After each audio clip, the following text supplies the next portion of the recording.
Bom, vamos considerar agora mais uma aplicação de força, né? Agora nesse caso aqui vai ser em duas dimensões, tá? Então a gente vai fazer um oscilador em duas dimensões isotrópico, tá? Então o problema vai ser a gente... Então vou colocar primeiro os eixos aqui. Então a gente tem os eixos cartesianos x, y, tá? Então eu vou ter uma massa m, tá? E essa massa tem, então, está presa, tem uma mola de constante k, tá? Na direção aqui, na direção y. E a gente tem uma outra mola também com constante k aqui na direção x, né? Então, o oscilador harmônico em duas dimensões isotrópico, o caso isotrópico é quando essa constante mola k na direção x e na direção y elas são iguais, né? Então tá, então eu vou poder escrever, né, que a gente vai ter uma força F, né, que vai ser a força da mola. Então ela vai ser menos kx, tá? Então menos kx aqui na direção x e menos ky na direção y, né? Bom, então agora a gente quer resolver esse problema, né? Então a gente pode aplicar então a segunda lei de Newton. Então a gente tem que massa vezes aceleração, então r dois pontos é igual a essa força que é menos kx na direção x e menos k vezes y na direção y, né? Então, se eu escrever o vetor aceleração como sendo a aceleração em x na direção x mais a aceleração y na direção y, né? Então a gente vê aqui que a gente tem também uma força que é separável, né? Tá? O movimento que acontece em x independe do movimento que acontece em y e vice-versa, né? Então vamos separar essas duas equações aqui, igualando a direção x com a direção x do lado de cada equação. Então a gente vai ter, né, duas equações. Então mx dois pontos mais kx igual a zero e my dois pontos mais ky é igual a zero. Então agora sim, a gente tem dois osciladores harmônicos, né, independentes na direção x e na direção y, e é isotrópico. Eles têm a mesma constante de mola, né, e a mesma massa também. Então o que a gente, pegando os resultados que a gente já fez para o oscilador harmônico, né, então a gente pode ter na direção x, tá, a solução, né, dessa equação diferencial aqui. Então x de t é igual a um A, tá, uma amplitude A vezes cosseno de ômega t mais uma fase, tá, vou chamar de alfa, tá, onde a frequência ômega, né, é dada pela raiz de k sobre n, tá? E para y a mesma coisa, né, o mesmo tipo de solução. Agora a amplitude não necessariamente é a mesma amplitude, né, da direção x. Então pode ser uma outra amplitude b vezes cosseno de ômega t mais uma outra fase beta, tá, que não necessariamente é a mesma fase em alfa, né? Então essas constantes, né, amplitude A, amplitude B, a fase alfa e a fase beta, isso vai ser determinado pelas condições iniciais, né? A posição e a velocidade inicial nas direções x e a posição e a velocidade iniciais na direção y, tá? Bom, então agora que a gente já determinou as soluções, vamos calcular qual que é a trajetória, né, dessa massa m, qual que é a trajetória que ela vai fazer aqui no plano xy, tá? Então, para a gente fazer isso, então eu tenho essas duas equações de movimento, só que elas são funções do tempo, né? E igual a gente já fez no movimento do projétil, para achar a trajetória a gente quer achar qual que é a função y de x, por exemplo, né? Qual que é a função que descreve a trajetória. Eu não quero saber como é que é x de t nem y de t, mas sim como que y depende de x, tá? Ou x depende de y, né? Então, para isso eu tenho que eliminar o tempo dessas duas equações aqui. Então, vamos lá. Para a gente fazer isso, vamos primeiro reescrever a equação y de t. Vamos escrever ela como sendo b cosseno de ômega t mais alfa mais uma outra fase delta aqui, tá? Onde essa fase delta a gente vai chamar de diferença de fase, é a diferença de fase beta menos alfa, tá? De forma que se eu colocar esse delta aqui como sendo beta menos alfa, né, esse alfa corta com esse alfa do lado de cá e vai ficar beta e retorna essa equação. Então a gente só mudou a variável aqui, tá? Aí isso permite também a gente escrever que b, a gente pode usar a relação trigonométrica aqui, né, que cosseno de a mais, por exemplo, cosseno a mais cosseno de a mais b é igual a cosseno b menos seno a, seno b. Tá? A gente vai usar essa relação trigonométrica aqui para reescrever esse cosseno como seno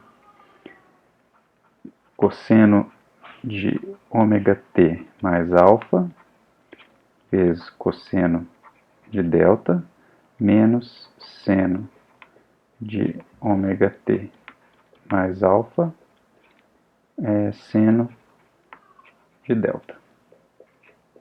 Tá? Então tá jóia.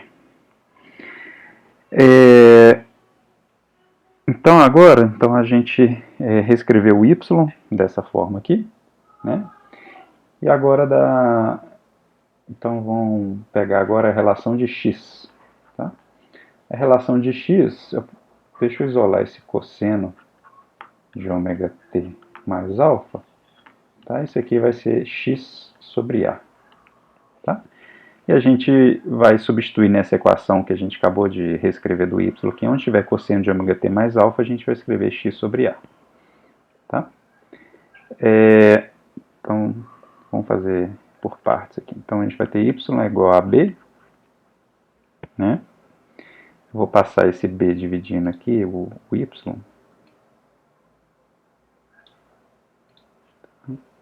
Então, aqui vai ficar y dividido por b. Cosseno de ômega t, a gente é o x sobre a, né, dessa relação aqui, vezes cosseno de delta, menos seno de ômega t mais alfa, seno de delta. Então, aqui ainda tem um seno de ômega t, né, então eu tenho que sumir com dar um jeito aqui de sumir com esse seno. Tá? Aí a gente pode usar a relação, né, que seno ao quadrado mais cosseno ao quadrado igual a 1, né? Então, isolando o seno, então seno de um ângulo θ é igual, é igual a raiz quadrada de 1 menos cosseno ao quadrado de θ, não é isso? Tá? Então, quer dizer, a gente vai substituir que seno de ômega t mais alfa é igual a 1 menos cosseno ao quadrado de ômega t mais alfa. Agora, a gente já acabou de usar aqui cosseno de ômega t mais alfa é igual a x sobre a. Então, vai ficar x ao quadrado sobre a ao quadrado, que é o cosseno ao quadrado que está aqui. Né? Então, usando essa relação, a gente fica com y sobre b é igual a x sobre a cosseno de delta menos esse seno ao quadrado vai virar isso aqui, essa raiz quadrada de 1 menos x ao quadrado sobre a ao quadrado, isso aqui tudo vezes seno de delta. Tá aí? Então tá, então aqui eu já tenho uma função y de x, né? Mas tá uma função ainda difícil de ver o que ela significa, tá? Então agora eu vou reescrever essa equação aqui, tá? Então a primeira coisa, vamos colocar esse x sobre a cosseno de delta para o lado de cada equação. Então vai ficar y sobre b menos x sobre a cosseno de delta é igual a menos a raiz quadrada de 1 menos x ao quadrado sobre a ao quadrado, que multiplica seno de delta. Tá? Agora, eu posso tirar essa raiz aqui elevando os dois lados dessa equação ao quadrado. Então, fazendo isso, vai ficar o quê? Vai ficar y sobre b ao quadrado menos 2 vezes x vezes y divididos por a vezes b cosseno de delta mais x ao quadrado sobre a ao quadrado cosseno de delta é igual, esse menos vai sumir, né? Na hora de elevar ao quadrado vai ficar 1 menos x ao quadrado sobre a ao quadrado seno ao quadrado de delta. Aqui faltou um cosseno. Aqui. Isso. Então tá, então agora vamos reorganizar essa equação toda aqui. Então a gente vai ter aqui ó, y sobre b, né, tudo ao quadrado, menos 2xy a b, e aqui um cosseno de delta em cima, mais x ao quadrado vezes a ao quadrado. Olha só, aqui nessa equação, ó, eu vou ter o menos x ao quadrado sobre a ao quadrado vezes seno ao quadrado de θ. E vou passar isso aqui para o lado de cá, vai ficar positivo, né? Vai ficar mais. Aí eu posso colocar em evidência o x ao quadrado sobre a ao quadrado e vai ficar cosseno ao quadrado mais seno ao quadrado que é igual a 1. Tá? Então, isso aqui fica só esse termo. E aqui tem 1 vezes seno ao quadrado de delta. Tá? Então,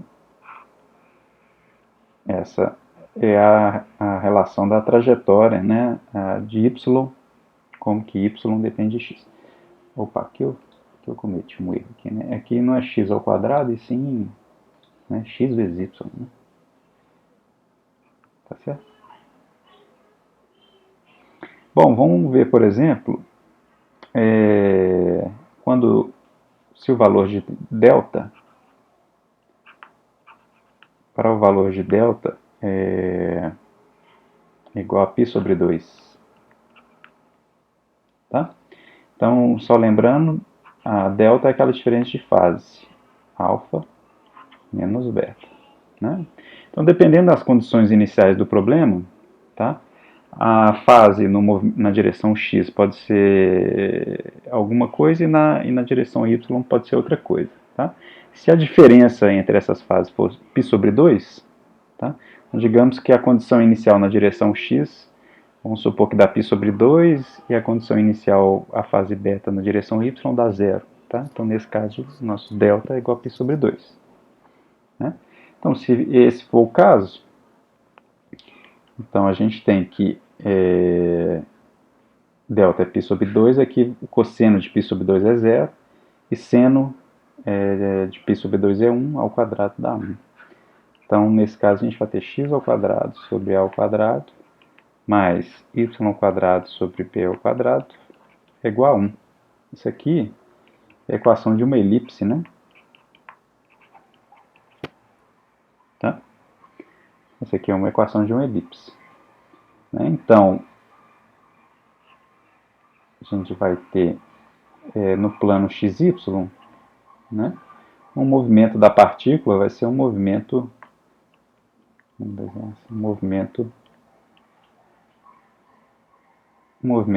de uma elipse. Tá? Então, a massa aqui, tá, ela vai estar descrevendo essa elipse aqui. Tá? Onde que os raios aqui é dado pelo A e pelo B. Opa, aqui faltou um quadrado aqui. Tá certo? Que por sua vez também são determinados aí pela condição inicial, né? As amplitudes na direção x e as amplitudes na direção y. Tá? Bom, agora só como outro exemplo, e se delta for igual a 0, né? Ou igual a π, por exemplo, né? Então, se delta é igual a zero, então a gente vai ter y ao quadrado sobre a ao quadrado menos 2xy sobre AB. O cosseno de zero vai dar 1, né? Mais x ao quadrado sobre a ao quadrado. E o seno de zero é zero, então aqui vai ficar zero. Tá? Agora, essa equação aqui a gente pode reescrever como seno x sobre a menos